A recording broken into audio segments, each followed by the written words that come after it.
Have you ever had that stressful moment where you've just finished teaching your lesson for the day and there are still 10 minutes left and you have no idea what you're going to do? If so, in this video I've got 10 creative activities you can do to add in at the end of a lesson or to stretch a lesson so you don't have to say, "All right, class, talk amongst yourselves." Hello and welcome to episode 2 of We Teach History, the weekly show here at Mr. and Mrs. Social Studies designed to help social studies teachers in their classrooms and with new teaching ideas. My name is Sarah, and as I mentioned earlier, today's video is all about giving you ideas that you can implement to your lessons, no matter what you're teaching, to help you stretch that lesson or fill up an additional 5 to 10 minutes of extra time at the end if your lesson did not go as planned. Idea number 1 is to get some of those large foam dice, even just one is fine. They're not too expensive, I'll link them below, and do a very impromptu dice game with the students. I have done this several times, and it's perfect if you've got that awkward pocket of time, because if you propose a certain simulation type question to your students and everyone has to roll the dice, that's going to take time. But because there's the chance and fun element involved, the kids have such a blast with this, and it's honestly one of their favorite parts. For instance, when teaching World War I had students roll the dice to see sort of what their life might have looked like in the trenches or which trench they might have ended up in. You could have it be based upon trade or investments. If you're teaching about the Great Depression or the stock market, you could have whatever number they roll correspond with how much money they gained or lost. So maybe if they roll a 6, that means they doubled their money in the stock market. But if they rolled a 1 through 5, maybe they lost money in the stock market based upon stock market crash. Obviously, it's totally up to you, but if you can incorporate some little simulation type of element with your students, that's going to be really memorable, and the practical process of having everyone roll the dice does take time. Idea number 2 is to have a quick drawing activity.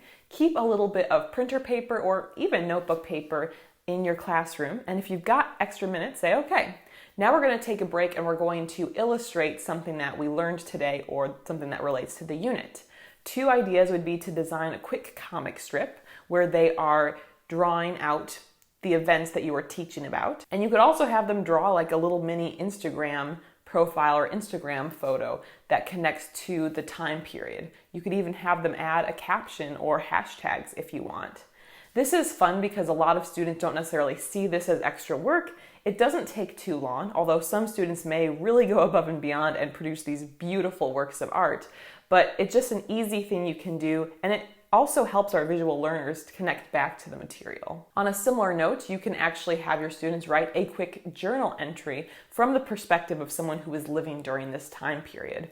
What was their life like? What are some of the things that they might be thinking about or dealing with at this time? It allows the students to have really that like point of view perspective, and again, have some simple notebook paper around that the kids could write these on, and it's just an easy way to tie up a lesson. And as far as how much students write, one of my aides earlier on in my teaching came up with the idea of whatever grade you're in, that's how many sentences you should have in your paragraph. Maybe the 6th graders need to have 6 sentences, 8th graders need to have 8 sentences, 10th graders need to have 10 sentences, etc. Obviously, do whatever makes sense to you, or if you've got a specific policy, but that would be an easy option. You could also show a related video, such as a crash course video or a TED Ed video. However, it is very important that if you do think you'd like to show video, to have previewed them before. So maybe a way you plan is to think, what's one video I can have in mind for each unit I teach that I can have on hand and ready, and I've previewed it, it's good to go.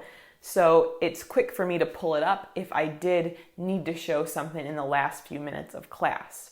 I think Crash Course and TED Ed are great, but I've definitely seen clips or moments that I would not feel comfortable showing to my students, especially more so like the ancient world history videos can be a little rough, so definitely preview them in advance. But I would recommend having a Google Doc with links to these different videos that correspond with each unit, and that can be a really fun way to end your lesson, and a lot of students really like video, so that could be a solid choice. Option 5 is to watch CNN 10 or have students read a current event article. CNN 10 is amazing. The school I worked at first, we showed it every single day to our students in their advisory, And this is not something you have to preview. They do a really nice job with it. So if you've got 10 minutes, it is a 10-minute program, and it gets into current events and basic news and stories from the day. It's really important that our students are informed, and sometimes when we're teaching different historical content, we don't always bring it back to current events. So this is a really great way to do that. Likewise, especially if your students have computers or an electronic device, they could look up current event articles. A lot of schools have Newsela, which does an amazing job with different news articles. You could also use this remaining time as a short gratitude activity. You could have students either on a sheet of notebook paper or on a Post-it write a note of gratitude or appreciation to someone. This could be to other teachers, this could be to family members, other people who are role models to them, others in the class, just to really promote that positivity and be a fun moment. I know when I had students write gratitude letters in the past, it was around the Thanksgiving time period, and had my students write them specifically to other teachers in the building. It was something that really touched a lot of the other teachers. And so while this might not directly tie into your lesson content, it can be a nice addition and more of a social emotional learning kind of addition. Next up, if you have related vocabulary words for your unit, Quizlet Live is really fun and can be a very quick game to play with students. Now, I use this a lot when I was teaching Spanish, but again, you can decide if there are relevant terms. If you've got a set of vocab on Quizlet, or even if you don't, a quick search will usually find great vocabulary sets that are up there. Go to the Quizlet Live feature. Your students do need devices for this, but they can go in these random groups and work together to sort out the answers. It's really fun, it requires no prep, and you can play a couple different rounds with shuffled groups if you want to really help your students remember it. This was definitely a highlight that I used with my students. Whatever you were learning about, you could have students make a pro and con chart. This is a great way to help students see different perspectives, and you can really customize it to any topic. This is also a way that goes a little bit above and beyond just trying to come up with some discussion questions. I know in the past, sometimes when I needed that extra time at the end, I would try to come up with some discussion questions. But to be completely honest, these questions I came up with on the fly were never the most high level. But if you can just think, all right, pros and cons, benefits, drawbacks of whatever this event is, this person, how we remember it, you can kind of spin it to any historical topic. So having students make a quick pro-con chart is a great way to also sort of get into a little bit of discussion and debate, because there are two sides to every story. Idea number 9 is similar. Do a mini debate or choose a side activity. The choose a side activity is where you pose a question and people who think one idea have to go on one side of the classroom, and people who think the other way go to the other side of the classroom. And then there's a little bit of debate back and forth between the groups. What I like about it is that it forces every student to participate. Even if they don't necessarily explain their reasoning, they do have to visually show what side they agree with. And you can also combat some of that mob mentality by encouraging a larger percentage of the people on one side to talk, or inviting certain students into the conversation.